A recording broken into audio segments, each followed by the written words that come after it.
Hey guys, Thomas here. This is MMRC Summer Season Round 1 of 2021, my first race of the year.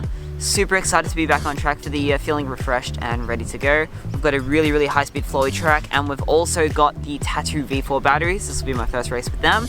So I've already flown with them before, so I've got really high expectations for them, but yeah, they should perform great. I can't wait.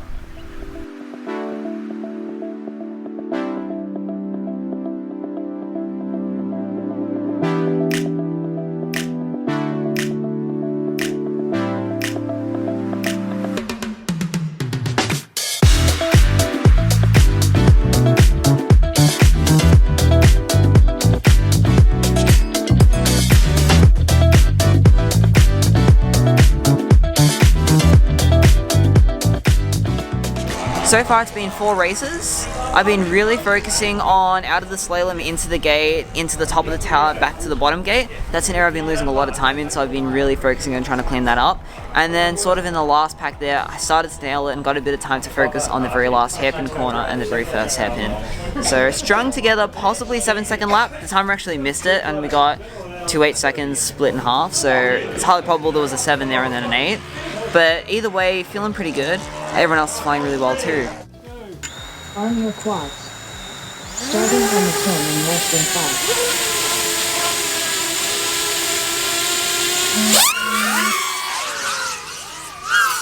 Hold back EMS Thomas 2.99.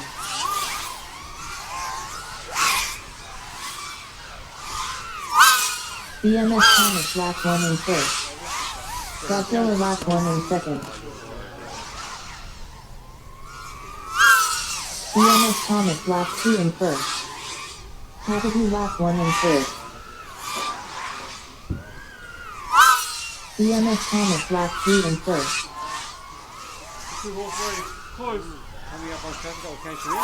Kakadu lap 2 in second. BMS Thomas lap 4 in first.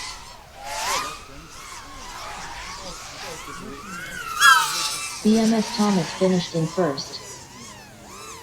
Just finished the 5th race, made it through nice and clean. I was lucky a few people crashed out. Was using the 1300 V3s before, just used a 1400 V4. It's a little bit heavier than the previous V3, so I did that, got through nice and safe. Now going down to the 1300s. I really do think the 1300 is the sweet spot for these motors, so...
That was really intense. I had a clip at the end there, a lot of traffic, so I felt Heapsy coming closer, but managed to hold out to the end. So we'll see if we can get a break again for the next race.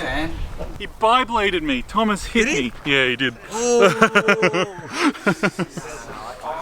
Damage is one of my antennas, so when I clipped Dan, it must have just been when I got past, it would just nudge like that.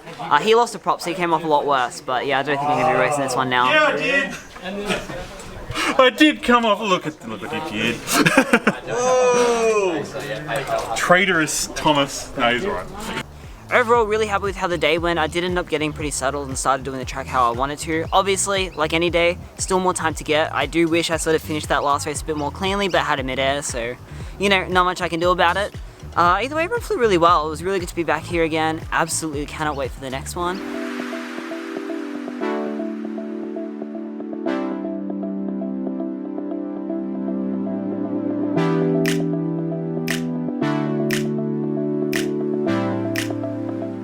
Okay, so here we are. We're at a park now. How come we're at a park? We are at a park because at races, I usually bring extra batteries than I need. And the reason for that is in case there's any reruns or anything like that, I've got spare batteries that are topped off that are good to go, so I'm not doing any extra wear on the other batteries that have just flown. And basically today I only used 11 batteries, technically 10, because in the final I did have, like in the final, I did have a mid-air that took me out. So that one's That was actually the somewhere second, third final, wasn't it? The So you third won the final. first two finals. Yeah, so Okay. that would already, between all the racing, the TQ, and the two finals, I'd already had enough points to win. And then the last one, I decided I wanted to get better time. And you called it 3, 2, 1 for traffic. He was lapping and someone. I hit. Yeah, I basically, I mean, I think we'll review the video. I'm not sure if we'll do a cutaway here. What I think happened, we'll see if I got it right. In my mind, what happened was I went in front of someone. As I went in front of them, I hit the brakes to hit a corner. Like I backed off the throttle, and I'm pretty sure that is what caused the collision. So we'll see. We'll see what happens in the video. So you are taking juice out of your batteries, and which batteries are we talking? We're talking the Tattoo V4s. These guys here. Yeah, I think, yeah, they'll all be V4s. There's some 1300s, there's some 1400s. Actually flying them in a race scenario today, I did find I did prefer the 1300s. I prefer the lighter weight. I think in the heat of racing, rather than having more power available to you, having the lighter quad does feel nicer. Okay. That's something I noticed. It's actually worth mentioning we're using the wireless mics today. We are, yeah. Those things are so good. There's a lot of people at the park today. We're actually in a different part of the park. And so I've literally done one battery before this was like while Dad was setting up the camera, and that's it. It's a really nice area though, and we can actually get line of sight to part of the spot where I normally fly. But yeah, nothing really spectacular as far as the flying at the moment. It's just trying to bring the batteries back to storage. Not really sending it because I don't want to take any unnecessary life out of these than I need to. Hey, I raced the with the new radio today. You did really well.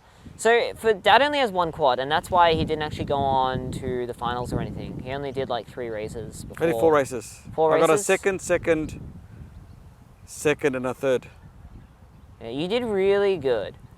You're way more consistent than normal. It was really I actually flew well. spectacular. I Yeah, felt like I flew well.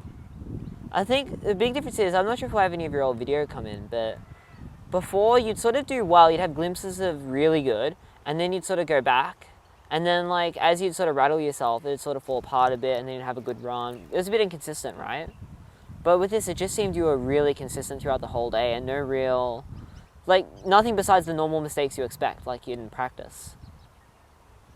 Ironically, I think one of the things that made a big difference on this radio, which I might do a cutaway of, actually I can probably show you, there's a little notch down here. You probably can't see it, actually you can see it. Do I hold the radio up? Yeah. No, wait. don't hold it up. There It's you all right. There you go. Okay, we'll brighten this up a bit. Okay, there's that little notch there. And that allows you to position your finger just right, your fingers. And then once you've got it positioned right, you can put it back down again, Tom. Yeah. And once you've got it positioned just right, it just makes it easier to launch and get into the rhythm the same way over and over again. You know, sometimes when you hold a radio and you don't get that position right, Yeah, well, that used to happen to me all the time with the Futaba and a little bit with the Tyrannus. I always thought with the Futaba when I was doing it, it was just that I was never used to the radio. But I was really surprised actually when I first went to the Radio Master, not the normal 16, the Max with the spacer, how my launching was consistent. And even though I felt uncomfortable, I felt unadapted, my flying for the most part was unchanged, if not better. It was really surprising. got That's magpies. magpies. Oh, a whole heap of them. They're dogfighting. Really? Yeah. Aw, that's cute and scary. Don't hurt each other. One's really close to us. Look at if I can get a video of him. I know he's gone. He's gone? Okay. So there you go. Thomas is using the Radio Master, and I'm using your Radio Master, aren't I now? Yeah, well, there's sort of a splice of the two. Your one has different stick ends from mine. I'm guessing it's something new that they're trying. Yeah, something new. These stick ends here that Thomas is using are way sharper. This is from the old radio, Yeah. and they seem to dig in nicely. So we're going to try to get some of the older style stick ends because I prefer them personally. Wow, I can't believe I got, this is 25 milliwatts, man, through bushes and everything. You know the area we normally fly? Yeah, I'm you're there. over there. Yeah. That's amazing. How's this on 25 milliwatts? Oh, my finger's about to slip off. I need to recover. Okay, I'm holding the radio in a more comfortable position. Not the radio, the I'm coming back so I can get my stick position right. There we go. camera. Okay. That Yeah, feels these better. Holy Land wireless mics are really good, aren't they? They're really good, yeah. I like the fact we can do videos like this and just talk. Yeah, speaking of talk, I guess I should do an overview of what happened today at the race, shouldn't I? Yes. So the track was a more flowy track. The track was designed by Archmage AU. We had to tweak it though because he wasn't there for the morning while we were doing the initial setup and we didn't have all the parts to finish it. So we made some tweaks. I'd say it still met the spirit of that track, but there were a few critical differences. Overall though, a really flowy, high-speed track. What parts did you like, Dad? I liked it all. I think it was just, I found it kind of scary because it was a track that you could really open up on. Yeah. And I couldn't get anywhere near my throttle max. Oh, me neither. And it was just like way faster than I'd ever fly, you know. Yeah, I don't think anyone... But it was 5 laps everyone was in, wasn't it? Yeah, it was a 5-lap race. We had more laps than normal. The track was a little shorter because we didn't have the dive gate. There were a couple other gates that we just dropped off because we didn't have enough. We did if we had small gates, but we didn't want to mix the big gates with the small gates because otherwise you'd be funneling people into small gaps while flying. And there you go. The quad is actually back. In one piece. A In one nice gradual discharge of the battery. These supports on They're the, really good. they're really good. So this is my practice quad. I'm not using my race quads at the moment. One of my quads I need to fix. Actually, come in the shade where the lighting's going to be better. Yeah. So, let's big Okay, sticks that's here. better. Okay. I'm not sure how well it'll show up. You might need to do a post thing, but this arm here is totally delaminated. And so the story basically of why I've still got that arm there is because these arrived the same day I broke that arm. And I had these with me in my bag, so I thought I'd throw them on to see, like, you know, that arm's destroyed. The quad realistically shouldn't fly with it like that. What would happen if I put the arm braces on? How much would it change it? And it's really stiff. Like, you wouldn't even know that you've got a broken arm. You can see in the black box, there's a little bit more noise. So it does obviously, you know, it's not perfect because it is a damaged arm, but it is really surprising how much this helps. And even like since putting these on, all those little crashes that normally take wear out of the carbon are just not doing anything. So That's like, amazing. yeah, big crashes obviously still, you know, there is still a big crash, they'll break things, but any of those little crashes that might like noodle your arms a little bit or just take a little bit of life out of the carbon, they just don't anymore. So there you go. Yeah. That was MMRC round 1 of summer season, I think it is. It was. I didn't really get into my overview of how I went, but I mean, I guess you You would've went seen well. the You video won anyway. everything except for the last race. Yeah, there were a few bits that I definitely needed to work on. I think I spent half the race working on out of the slalom, into the lower gate, into the tower, into the next gate, around the hairpin. That bit there was pretty much my whole race trying to fix that up. And the first entry, which is basically the whole track. Which is kind of funny now that I think about it. But like, yeah, the start of the day especially, I was really slow from those like 3 gates in the middle. Yep. And then once I got those right, because I had more speed into the hairpins, all of a sudden I'd sort of come up, stop, and keep going. As soon as I made that one continuous corner, I was using like, I don't know, it felt like 20% less throttle. It probably was. It was probably only like 10% less. But the times just went right down and it just stayed nice and low. So yeah, it was fun. I really wish I actually got to spend more time on that track because it was a really, really flowy, really interesting track to play on. Anyway, thanks for watching, guys. Hope you enjoyed the video. And that was the first race of 2021. So hopefully we have a spectacular year and everyone has a spectacular year and things Don't end up locked down. don't have locked down again. Catch you later, guys. See ya!